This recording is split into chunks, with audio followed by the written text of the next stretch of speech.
Capítulo 5. A cura da alma. Muitos dos que iam ter com Cristo em busca de auxílio haviam trazido sobre si a enfermidade. Todavia, ele não se recusava a curá-los. E quando a virtude que dele provinha penetrava nessas pessoas, elas experimentavam a convicção do pecado, e muitos eram curados de sua enfermidade espiritual, bem como da doença física. Entre esses estava o paralítico de Cafarnaum.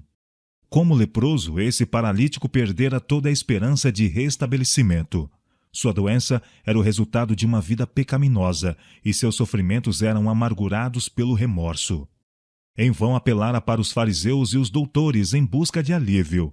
Pronunciaram incurável o seu mal, declararam que havia de morrer sob a ira de Deus. O paralítico imergira no desespero. Ouviu então contar as obras de Jesus.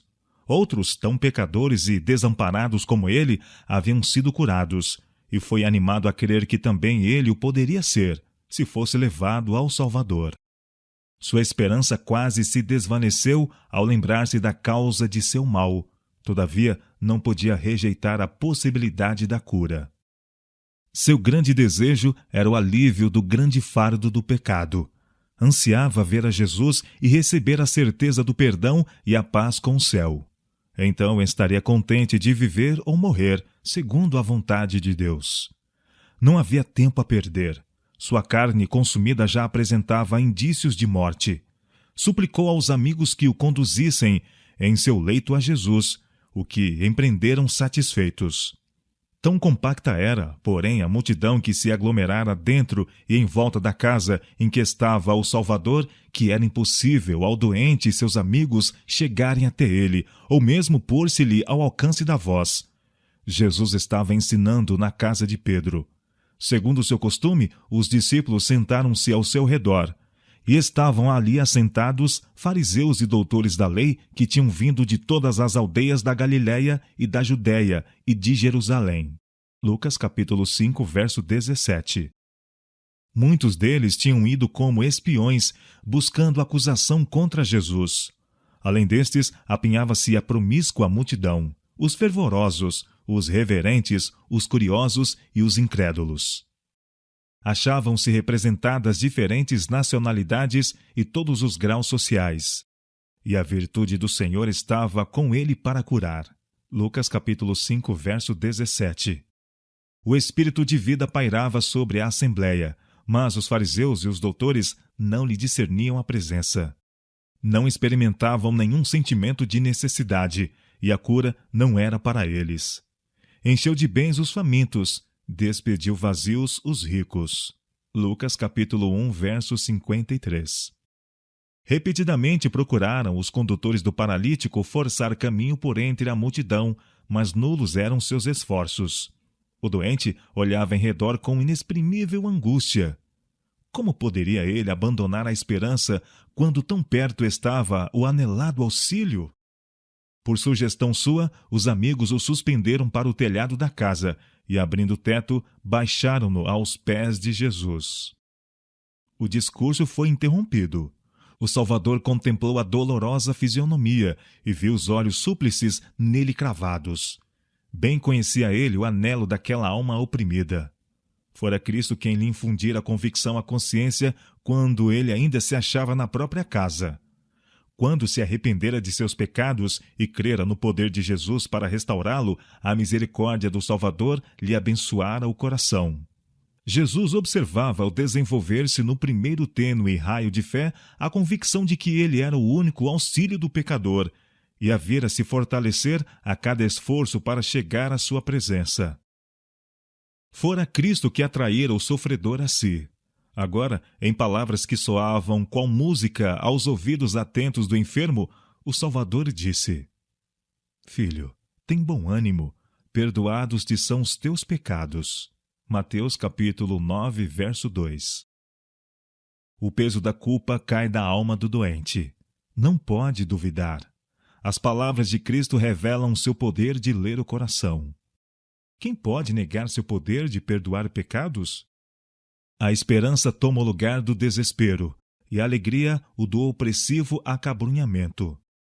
Desaparece o sofrimento físico do homem e todo o seu ser se acha transformado. Sem mais nada pedir, repousa em tranquilo silêncio, demasiado feliz para falar. Com a respiração suspensa de interessados que estavam, muitos observavam cada gesto neste estranho acontecimento. Muitos sentiam que as palavras de Cristo eram um convite para eles mesmos. Não eram eles enfermos da alma por causa do pecado? Não estavam ansiosos de ser libertados desse fardo?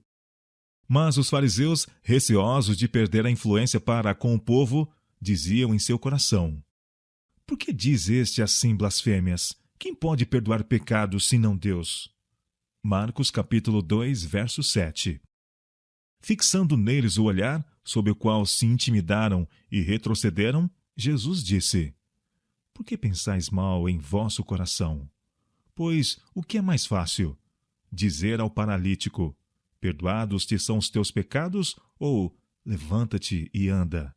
Ora, para que saibais que o Filho do Homem tem na terra autoridade para perdoar pecados, disse ele, voltando-se para o paralítico: levanta-te, toma a tua cama e vai para a tua casa. Marcos capítulo 9, versos 4 a 6.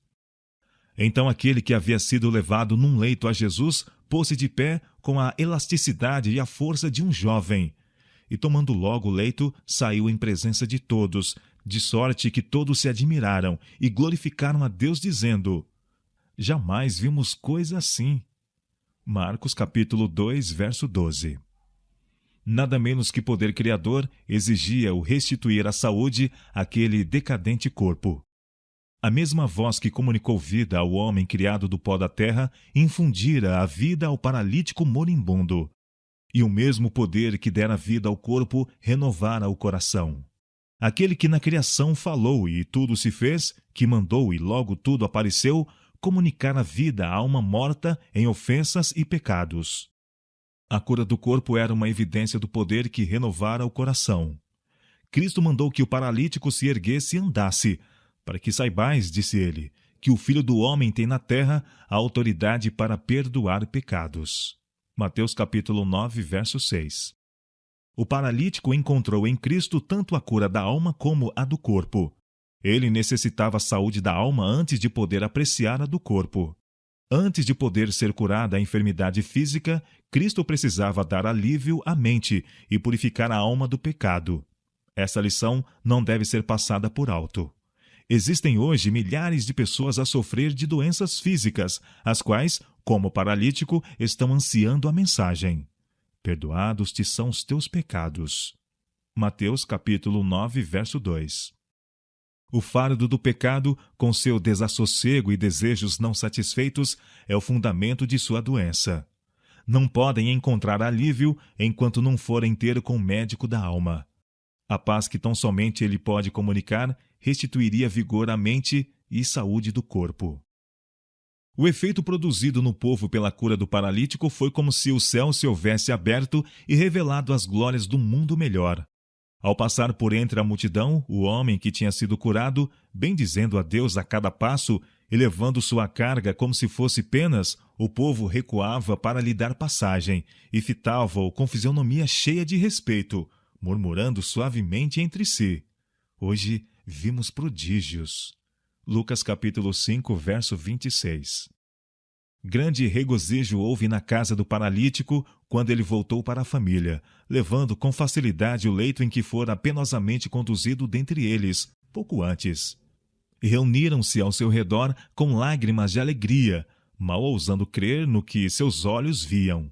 Ele ali estava no pleno vigor da varonilidade. Aqueles braços que antes estavam sem vida, achavam-se agora prontos a obedecer-lhe à vontade. A carne antes encolhida e arroxeada era agora fresca e rosada.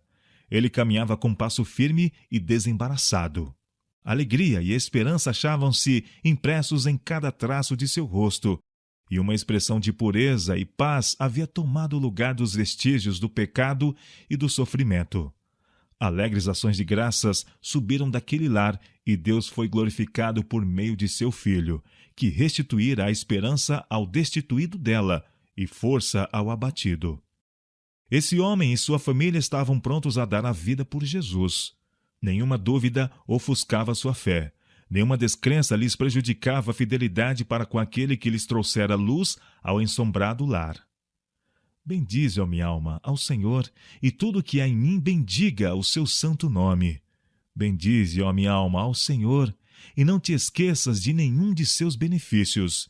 É Ele quem perdoa todas as tuas iniquidades e sara todas as tuas enfermidades. Quem redime a tua vida da perdição, de sorte que a tua mocidade se renova como a águia. O Senhor faz justiça e juízo a todos os oprimidos. Não nos tratou segundo os nossos pecados, nem nos retribuiu segundo as nossas iniquidades. Como um pai se compadece de seus filhos, assim o Senhor se compadece daqueles que o temem. Pois Ele conhece a nossa estrutura, lembra-se de que somos pó. Salmo 103, versos 1 a 6, versos 10, 13 e 14. Ora, em Jerusalém, há à próxima porta das ovelhas um tanque chamado em hebreu Betesda, o qual tem 5 alpendres. Nestes jazia grande multidão de enfermos, cegos, coxos e paralíticos, esperando o movimento das águas. João capítulo 5, versos 2 e 3. A certos períodos, as águas desse poço eram agitadas, e acreditava-se geralmente que era o resultado de um poder sobrenatural, e que aquele que primeiro descesse a água, depois do movimento dela, seria curado de qualquer doença que tivesse. Centenas de sofredores visitavam esse lugar. Mas tão grande era a multidão, quando as águas eram agitadas, que se precipitavam para diante, atropelando homens, mulheres e crianças mais fracos que eles. Muitos não podiam se aproximar do poço. Muitos também que tinham conseguido chegar à beira dele, ali morriam. Haviam sido construídos abrigos em volta do lugar, a fim de proteger os doentes do calor do dia e do frio da noite. Alguns passavam a noite nesses alpendres, arrastando-se para a margem do tanque dia após dia, na vã esperança de cura. Jesus achava-se em Jerusalém. Caminhando sozinho, em aparente meditação e oração, chegou ao poço. Viu os míseros aflitos vigilantes por aquilo que julgavam sua única oportunidade de cura. Ele almejava exercer seu poder restaurador, curando cada um daqueles sofredores. Mas era sábado. Multidões estavam se dirigindo ao templo para o culto, e ele sabia que tal ato de cura despertaria o preconceito dos judeus, os quais cerceariam sua obra. Mas o Salvador viu um caso de supremo infortúnio. Era o de um homem que estava inválido há 38 anos. Sua doença era, em grande parte, resultado de seus hábitos maus. E era considerada como um juízo de Deus. Sozinho e sem amigos, sentindo-se excluído da misericórdia de Deus, o enfermo havia passado longos anos de miséria. Na hora em que se esperava o movimento das águas, os que se compadeciam de seu desamparo o levavam para os alpendres. Mas, no momento exato, ninguém o ajudava a entrar. Ele vira a agitação das águas, mas jamais conseguira chegar além da margem do tanque. Outros mais fortes que ele emergiam primeiro. O pobre e impotente enfermo não podia competir com a multidão mais ágil e egoísta.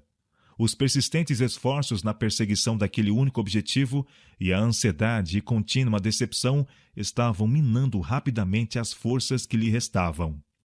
Jazia o enfermo em sua esteira, erguendo às vezes a cabeça para olhar o tanque, quando o terno e compassivo rosto se curvou para ele, e lhe prenderam a atenção as palavras. Queres ficar são? João capítulo 5, verso 6. Nasceu-lhe no coração a esperança. Sentiu que, de alguma maneira, lhe viria auxílio. Mas logo se dissipou o clarão dessa esperança. Lembrou-se de quantas vezes tentara chegar ao poço e tinha agora pouca probabilidade de viver até que ele fosse novamente agitado. Voltou-se fatigado, dizendo: Senhor, não tenho homem algum que, quando a água é agitada, me coloque no tanque, mas enquanto eu vou, desce outro antes de mim. João capítulo 5, verso 7. Jesus ordena-lhe: Levanta-te, toma a tua cama e anda. João capítulo 5, verso 8. Renovada a esperança, o enfermo olha para Jesus. A expressão de seu semblante e o tom da voz são diferentes de tudo mais que vira antes. Sua própria presença parece irradiar amor e poder. A fé do paralítico apega-se à palavra de Cristo. Sem replicar, dirige sua vontade no sentido da obediência, e assim fazendo, todo o seu corpo corresponde. Cada nervo, cada músculo vibra com uma nova vida, e sadia ação vem aos membros paralisados. Num salto, ei-lo de pé e põe-se a caminho com passo firme e desenvolto, louvando a Deus e regozijando-se no vigor que acabava de receber. Jesus não dera ao inválido qualquer certeza de auxílio divino. O homem poderia ter dito: Senhor, se me puseres são, obedecerei a tua palavra. Poderia haver-se detido para duvidar, tendo assim perdido seu único ensejo de cura. Mas não, ele creu na palavra de Cristo, creu que estava são, fez imediatamente o esforço, e Deus lhe deu poder, determinou andar, e andou. Agindo segundo a palavra de Cristo, foi curado. Pelo pecado, fomos separados da vida de Deus. Nossa alma acha-se paralítica. Não somos, por nós mesmos, mais capazes de viver uma vida santa do que o impotente homem era capaz de andar. Muitos compreendem sua impotência. Anelam aquela vida espiritual que lhes trará harmonia com Deus e estão se esforçando por obtê-la. Mas em vão. Em desespero, clamam: Miserável homem que sou, que me livrará do corpo desta morte? Romanos capítulo 7, verso 24. Que essas almas abatidas, em luta, olhem para o alto. O Salvador inclina-se sobre a aquisição de seu sangue, dizendo com inexprimível ternura e piedade: Queres ficar são? João capítulo 5, verso 6. Manda-vos levantar em saúde e paz. Não espereis sentir que estais são. Crede na palavra do Salvador. Ponde vossa vontade do lado de Cristo. Determinai servi-lo, e agindo em obediência à sua palavra, recebereis forças. Seja qual for a má prática, a paixão dominante que, devido à longa condescendência, prende tanto a alma como o corpo, Cristo é capaz de libertar e anseia fazê-lo. Ele comunicará vida aos seres mortos em ofensas. Porá em liberdade o cativo, preso por fraquezas, infortúnios e pelas cadeias do pecado. O senso do pecado tem envenenado as fontes da vida. Mas Cristo diz: Eu tirarei vossos pecados, dar-vos-ei paz. Comprei-vos com meu sangue. Sois meus. Minha graça fortalecerá vossa vontade enfraquecida. O remorso do pecado eu hei de remover. Quando vos assaltam tentações, quando vos rodeiam cuidado e perplexidade, quando deprimidos e desanimados vos achais prestes a ceder ao desespero, olhai a Jesus, e as trevas que vos envolvem dissipar-se-ão ao brilho de sua presença. Quando o pecado luta pelo predomínio em vossa alma e sobrecarrega a consciência, olhai ao Salvador. Sua graça é suficiente para subjugar o pecado. Que vosso grato coração, trêmulo de incerteza, se volva para ele. Apoderai-vos da esperança posta diante de vós. Cristo espera adotar-vos em sua família. Sua força ajudará sua fraqueza. Conduzir-vos-á passo a passo. Colocai nas suas a vossa mão, e deixai que ele vos guie. Nunca julgueis que Cristo está distante. Ele está sempre perto. Sua amorável presença vos rodeia. Procurai-o como alguém que deseja ser achado por vós. Deseja que não somente lhe toqueis as vestes, mas que caminheis com ele em constante comunhão. Acabara a festa dos tabernáculos. Os sacerdotes e rabis em Jerusalém haviam sido logrados em suas tramas contra Jesus, e ao cair da noite cada um foi para sua casa. Porém Jesus foi para o Monte das Oliveiras. Fugindo à agitação e confusão da cidade, às turbas ansiosas e aos traiçoeiros rabis, Jesus desviou-se para o sossego dos bosques das oliveiras, onde podia estar a sós com Deus. De manhã cedo, porém, voltou ao templo, e, ajuntando-se o povo em torno dele, sentou-se e pôs-se a ensinar. Foi logo interrompido. Um grupo de fariseus e escribas aproximou-se dele, arrastando consigo uma mulher possuída de terror, a quem com veemência e dureza acusavam de haver violado o 7º mandamento. Empurrando-a para a presença de Jesus, disseram, com hipócrita manifestação de respeito: Mestre, esta mulher foi apanhada no próprio ato, adulterando, e na lei nos mandou Moisés que as tais sejam apedrejadas. Tu, pois, que dizes? João capítulo 8, versos 4 e 5. Sua fingida reverência encobria uma trama astutamente urdida para sua ruína. Se Jesus absolvesse a mulher, seria acusado de desprezar a lei de Moisés. Se a declarasse digna de morte, poderia ser acusado aos romanos como alguém que pretendia autoridade que unicamente a eles pertencia. Jesus contemplou a cena. A trêmula vítima em sua vergonha, a fisionomia dura dos dignatários, destituídos de simples piedade humana. Seu espírito de imaculada pureza como que recuou do espetáculo. Sem dar nenhum sinal de haver ouvido a pergunta, curvou-se e, fixando os olhos no chão, pôs-se a escrever na areia. Impacientes com sua demora e aparente indiferença, os acusadores aproximaram-se mais, insistindo em lhe chamar a atenção para o assunto. Mas, quando seus olhos, seguindo os de Jesus, caíram no chão a seus pés, suas vozes emudeceram. Ali, traçados diante deles, achavam-se os criminosos segredos da vida de cada um. Erguendo-se e fixando os olhos nos astuciosos anciãos, Jesus disse: Aquele que dentre vós está sem pecado, seja o primeiro que atire pedra contra ela. João capítulo 8, verso 7. E, inclinando-se, continuou a escrever.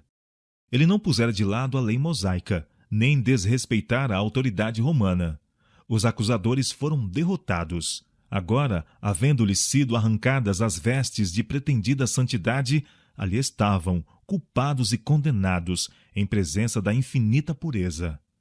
Tremendo não fosse a oculta iniquidade de sua vida exposta perante a multidão, cabisbaixos, retiraram-se furtivamente, deixando sua vítima com um compassivo Salvador. Jesus ergueu-se e, olhando para a mulher, disse: Onde estão aqueles teus acusadores? Ninguém te condenou? E ela disse: Ninguém, Senhor. E disse-lhe Jesus: Nem eu também te condeno. Vai-te e não peques mais. João capítulo 8, versos 10 e 11. A mulher estivera diante de Jesus toda encolhida de temor. Suas palavras: Aquele que dentre vós está sem pecado, seja o primeiro que atire pedra contra ela, soaram-lhe aos ouvidos como uma sentença de morte. Ela não ousava erguer os olhos para o rosto do Salvador, mas esperava em silêncio sua condenação. Com espanto viu os acusadores retirarem-se mudos e confundidos. Então chegaram-lhe ao ouvido aquelas palavras de esperança: Nem eu também te condeno. Vai-te e não peques mais. João capítulo 8, verso 11. Enterneceu-se o coração e, atirando-se aos pés de Jesus, soluçou seu reconhecido amor e com amargo pranto confessou seus pecados. Isso foi para ela o começo de uma nova vida, uma vida de pureza e paz, devotada a Deus. No reerguimento desta alma caída, Jesus realizou um milagre maior do que na cura da mais terrível doença. Curou a doença espiritual que produz morte eterna.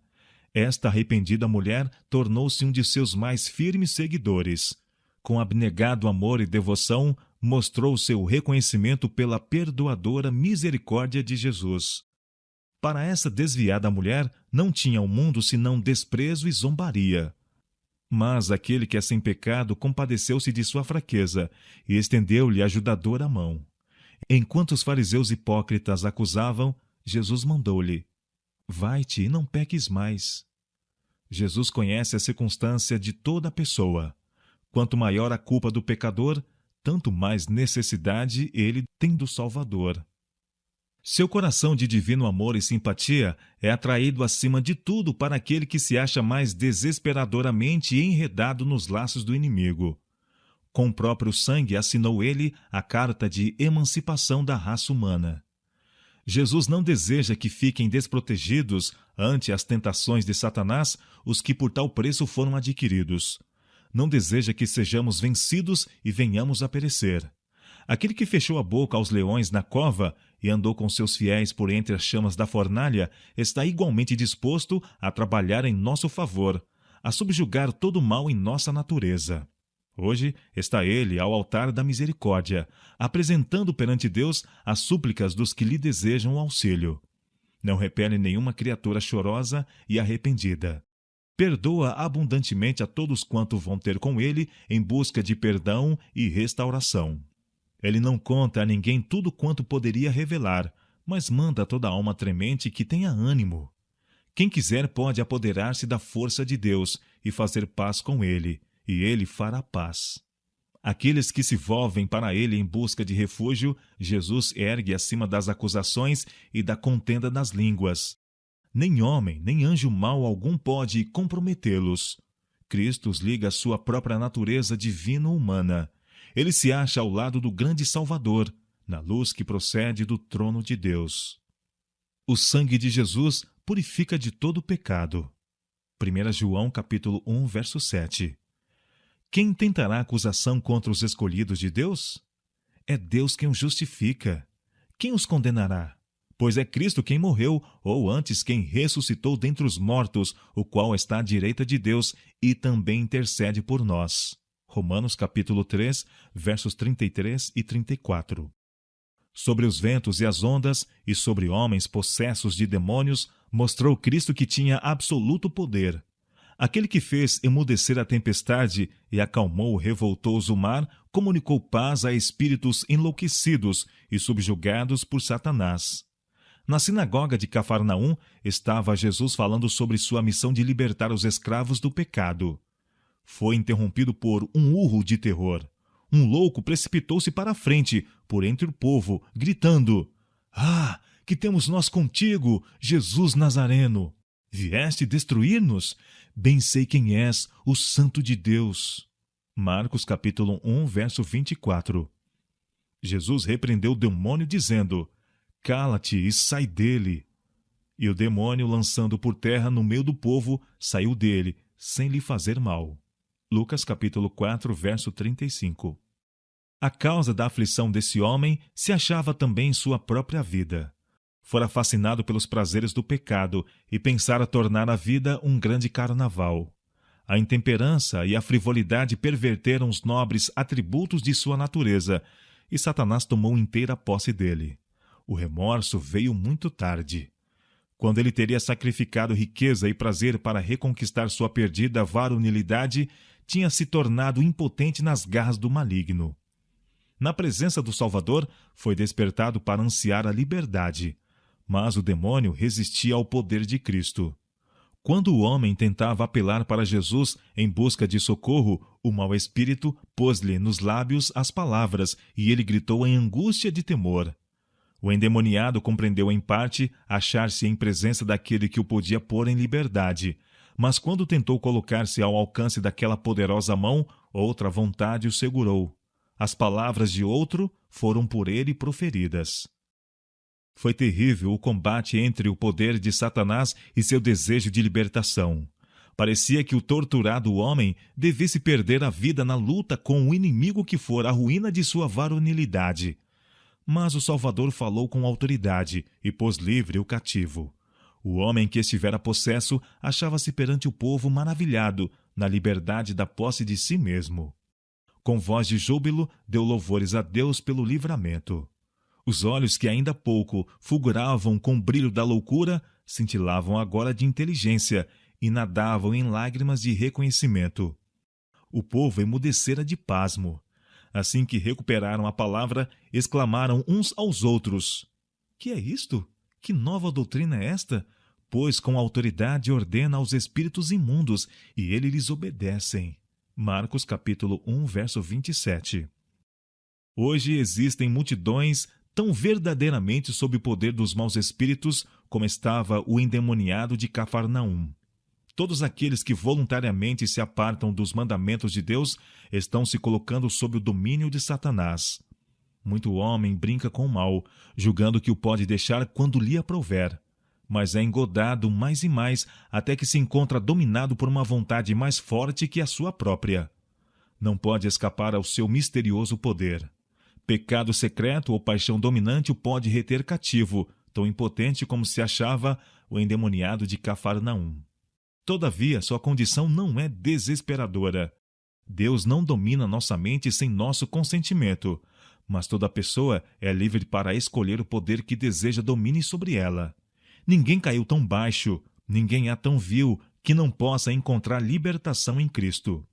O endemoniado, em lugar de oração, não podia proferir senão as palavras de Satanás.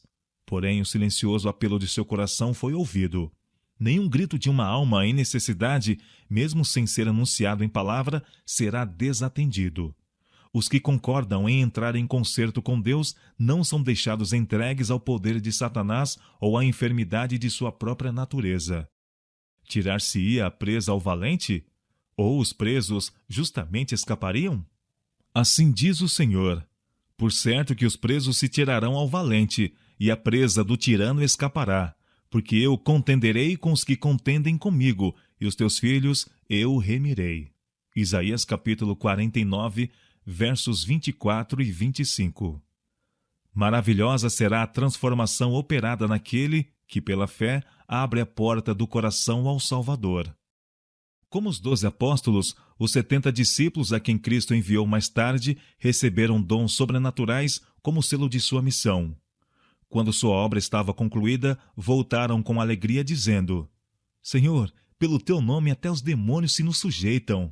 Lucas capítulo 10, verso 17. Jesus respondeu: Eu vi a Satanás como raio cair do céu. Lucas capítulo 10, verso 18. Dali em diante, os seguidores de Cristo deviam olhar Satanás como um inimigo vencido. Na cruz, devia Jesus ganhar a vitória para eles. Essa vitória, ele desejava que aceitassem como sua própria. Eis, diz ele, que vos dou poder para pisar serpentes e escorpiões e toda a força do inimigo, e nada vos fará dano algum. Lucas capítulo 10, verso 19. O onipotente poder do Espírito Santo é a defesa de toda a alma contrita. Cristo não permitirá que ninguém que em arrependimento e fé haja clamado por sua proteção passe para sob o poder do inimigo. É verdade que Satanás é um poderoso ser, mas, graças a Deus, temos um todo-poderoso Salvador que expulsou do céu o maligno. Satanás se agrada quando magnificamos seu poder. Por que não falar de Jesus? Por que não engrandecer seu poder e amor? O arco-íris da promessa, circundando o trono de Deus no alto, é um perpétuo testemunho de que Deus amou o mundo de tal maneira que deu seu Filho unigênito, para que todo aquele que nele crê não pereça, mas tenha vida eterna. João capítulo 3, verso 16. Ele testifica diante do universo que Deus nunca abandonará seu Filho na luta com o mal. É para nós uma garantia de força e proteção enquanto durar o próprio trono.